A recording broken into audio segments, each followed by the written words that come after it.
couple links, things to check out. The first thing you'll need to go to, and the example we'll get running, is the p5.js.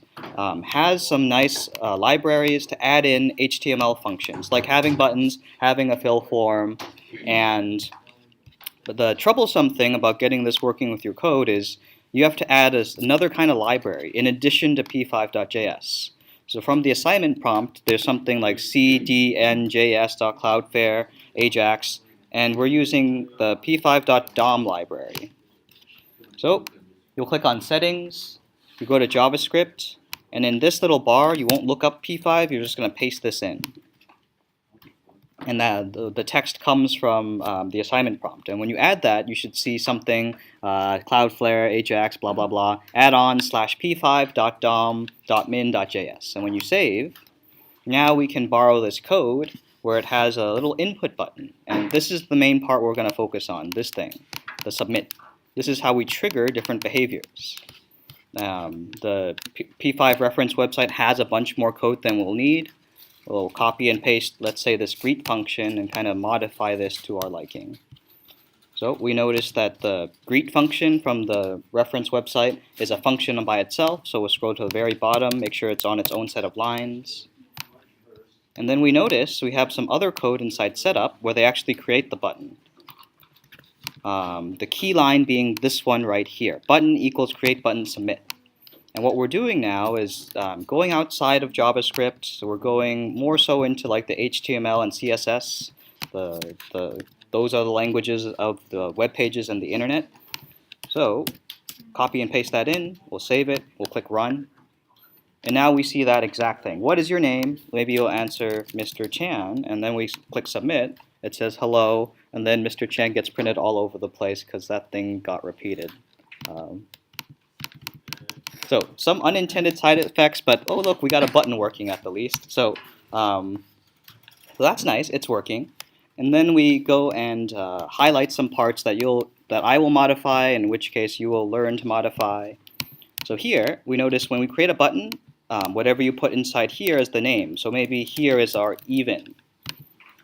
And when we save and run that, notice now the text changes. Now the button says even. Go over a little bit. So it's kind of small, but it says even now. Button's position, maybe we want to lower it. So input, we don't really need this. This one should make that little text fill-in box. So if we comment that out, it should be okay. Maybe. Run. Nope. Doesn't like it. So here, the button position, we can just add in like the x coordinate. So we're going to have that maybe lower all the way to the bottom. We'll have that be, I don't know, 200. And then the y coordinate, it will go down a bit, maybe 265. Save, run. Up. Now see the button move down here. So maybe we'll move it down a couple more pixels, 375. Save. There it is. Nice. And now we can get rid of these parts. We don't need an input box. We don't need this. Oh, sorry. We're in JavaScript. This means comment. So we'll delete those things out. And now, down here, button.mousePressed. So this thing is what triggers the event. When we press the mouse, we want even just this button to trigger something. Notice inside it has the word greet. Greet is the same name of the function we copy and paste at the very bottom. Notice this, greet. So this line right here is what controls when this particular button is pressed, then it's going to run this code right here as defined by greet. In our case, let's have it be odd. We will rename this because we're checking if odd numbers causes a winner. Odd. And then we don't need this greeting, so we'll comment this out. Delete this, delete this. And now the hello and all that should go away. All right. Oops. Did I delete too much? Let's comment out these lines. Delete, delete, delete. And save and run. Oh, right. So I have to replace this name down here. Save, run, have back my green screen. Thank you. Cool. So now, this thing does a bunch of checking, but really what we need to do is check to see if the sum and then print the winner, this part right here. So we'll move these lines, the logic of our code. Undo. Yeah, we need to calculate the sum. So take everything from this line, we pay attention to those squiggly brackets, and we're going to replace all this stuff with this. Right? So we move some things around, and when instead of doing, well, mouse pressed is still, so now when we press this button, it works very similarly to what it did before. And if we have an odd button, let's go through the example. Let's create an even button. So from this code, it'll look very similar.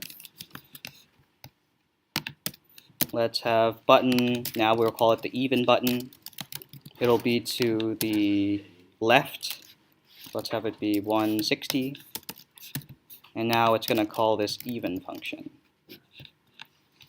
So when we go down here, now we want to check, okay, what code do we want to run when this button is pressed? We'll call this one even. We'll recalculate the sum, and now it's just seeing if my sum has no remainder, then I'll display not a winner today, and I cover up the text.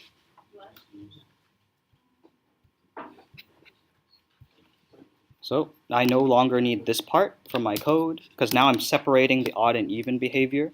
The odd button checks if things are odd. It displays winner. Now, sorry. So if it is even, then we say, okay, you picked odd. You picked even. You win today. This one will say you picked odd. Winner. Run, save. Let's see if we can get this working. So now we have two buttons. They're rather closely spaced, so I'll move this second one over a bit. Have it be like 130 for the X. Alright, now they're separate. So now if I press even, you picked even. You win, but my sum is odd. Uh-oh. Now if I pick odd, and then it's the size, it says you pick, because my size is way too big for that amount of text being displayed in this one. Maybe we'll make it like 20. Run, save. So now we have this odd behavior. You picked odd. Winner, winner, winner, winner. Seems to be always true. Uh-oh. So what I've shown is creating some buttons, but now there's a really good debugging situation which a lot of you will encounter. Here it is likely that my screens are like one step behind of what's displayed, and it's a good problem for you all to think about, because if you're storing something and then you draw it out, you're like one step behind what was actually rolled. You are actually detecting the previous like rolling of the dice and displaying that result. So I'll save this.